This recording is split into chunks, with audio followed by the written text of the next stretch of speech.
Up next, we have the honor of hearing a deeply personal narrative by Atrayus Goode. Since entering college at UNC in 2003, Atrayus has faced his fair share of ups and downs, including losing multiple jobs, facing arrest on an assault charge, and eventually forming a mentoring organization, Movement of Youth.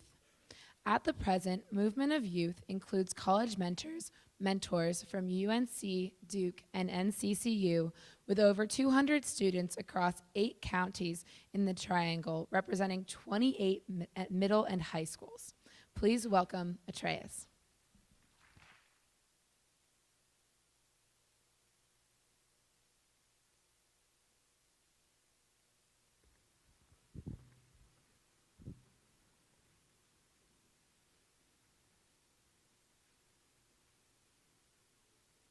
In 1990, my mom began using crack cocaine. I was 5. Crack kidnapped her identity and held her hostage to a debilitating, despicable disease. I mostly grew up with my dad, and as a single parent, he was one person doing the job of 2. When my mom was around, sometimes she would take me out with her as she was getting her drugs. And I saw a number of things that would make even the strongest stomach sour. And I'll spare you the details. Her drug abuse got worse year after year. It got to the point where I would have a visceral response when I saw the police, because she had been locked up, sent to prison, sent to rehab, so on and so forth. Her addiction continued to spiral out of control until one day in 1998, she made the decision to break free from drug addiction because she realized that crack was stopping her from enjoying what she valued most: family. I faced a number of challenges growing up, to say the least. Although my mom was able to transition from being addicted to crack, which is miraculous in and of itself, although my father was able to stand strong in the midst of the turbulence, I had a lot of psychological garbage because of my upbringing, and I struggled to get my mind off the past. In middle school, a teacher of mine, Miss Reed, suggested I participate in a mentoring program sponsored by the Greater Charlotte chapter of the 100 Black Men of America. The 100's motto is, "What they see is what they'll be." By participating in their programming, by getting exposed to a number of opportunities, I began to let go of the past, and I began to see a future filled with promise and potential. When I graduated from high school, the 100 gave me a scholarship to attend college. Once I got on campus, I had an overwhelming urge to give back. I recognized I wasn't in college because I was so great on my own. My parents struggled through my mom's addiction until they were able to provide for me. Members of the 100, in particular my mentor Wilbert Harper, willingly gave me love, support, and hope. The least I could do was give back. But at the time, I didn't know how I would give back. I remember a poster on the media center wall in Cochran Middle School. It had an image of the Reverend Dr. Martin Luther King Jr. It had a quote under it: "Everybody can be great because anybody can serve." That quote resonated with me. I looked it up when I was in college. It continued, "You don't have to have a college degree to serve. You don't have to make your subject and verb agree to serve. All you need is a heart filled with grace and a soul generated by love. That was my commitment. Service. During my junior year, I began research, and I started a mentoring organization, and I named it Movement of Youth. Movement of Youth helps young people transform their futures through targeted programming and mentoring. We started out with 11 students. This year, we're serving about 200 students. And all of the students that have completed the program have graduated from high school.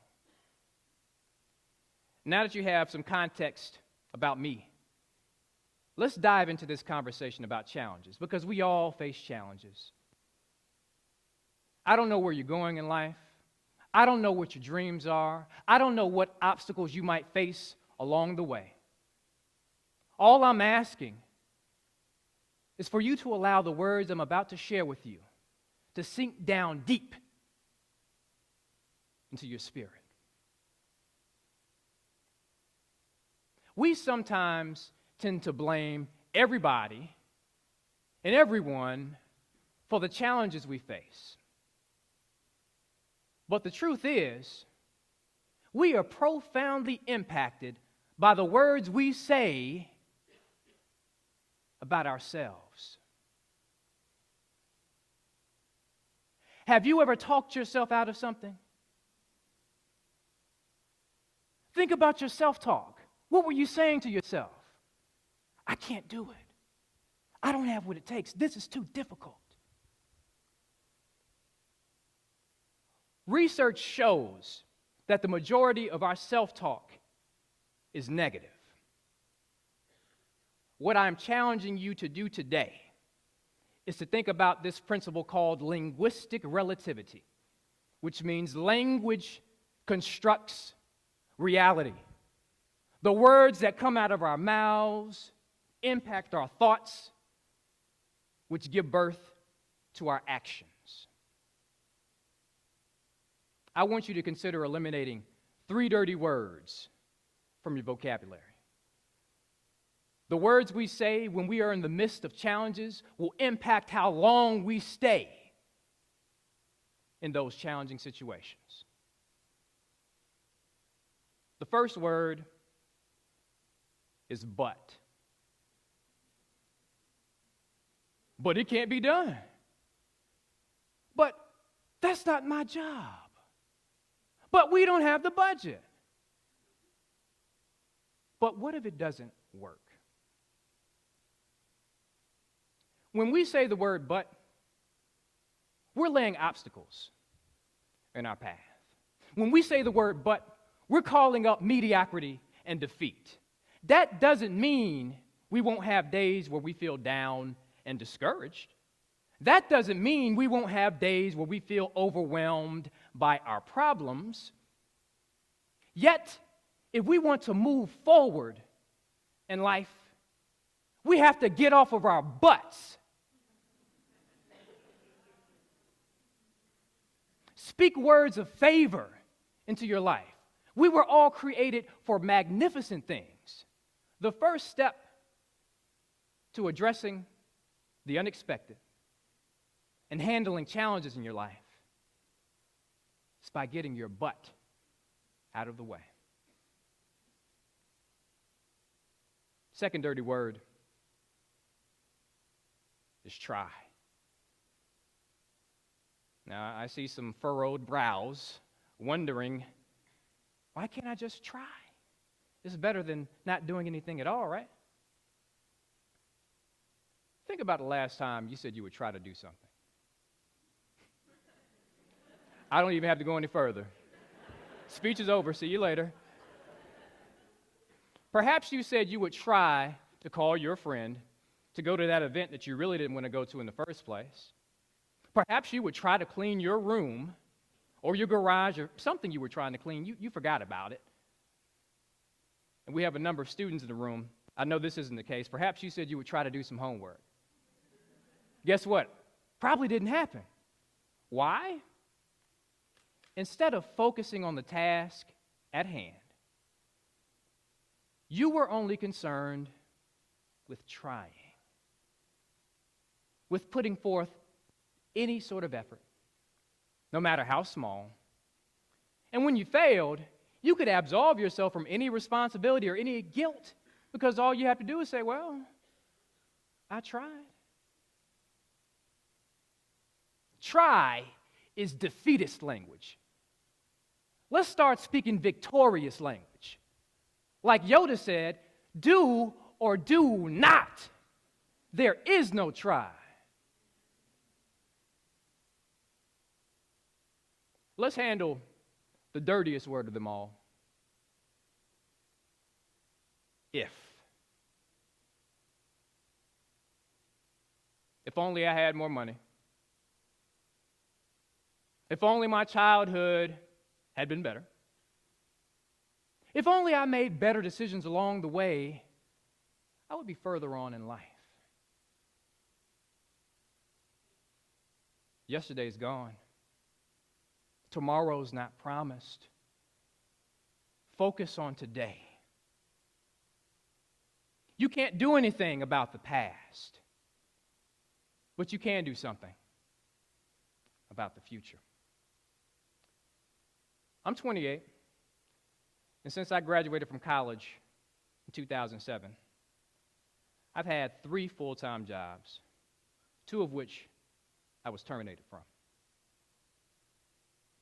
The first time I lost a job, it was due to a minor policy violation.